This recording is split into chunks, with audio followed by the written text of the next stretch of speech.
Yakshanba kuni ham tekin. Xo'sh, assalomu alaykum. Yana bir bor bozor ma'muriyati Abdulaziz akadan yaxshi yangiliklar bor ekan. Xudo xolasa o'zlaridan eshitamiz ana. Bugun shunday taklif tushyapti. Mana yakshanba kuni ham bozor qilinglar, yakshanba kuni ham sotaylik deyapti. Shunga nima deysiz? Takliflarni bersin.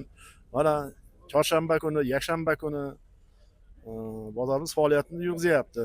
Chorshanba, yakshanba kunlari bonus. Yakshanba kuniga qanday to'lovlar? Yakshanba kuni ham tekin. Bizda Tekin. haftada bir kunga to'lang, 6 kun tekin aksiyasi davom etadi. Ramazon aksiyasi bilan qo'shilib ketdi.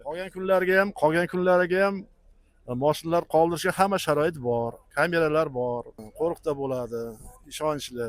Marhamat, chorshanba, yakshanba kunlari ham kelinglar. Savdogarlarning o'zi taklif qildi, keyinlar yakshanba kuni ham tashkillashsin. Mana xalq, пожалуйста. Marhamat.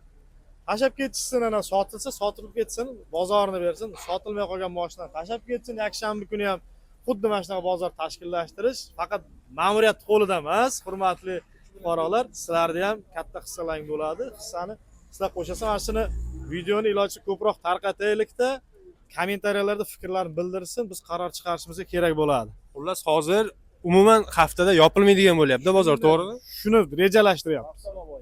Hafta mobaynida, пожалуйста, mana tekin aksiya bu yoq. Nimalar mana marhamat kelsin, ularga ham tekin.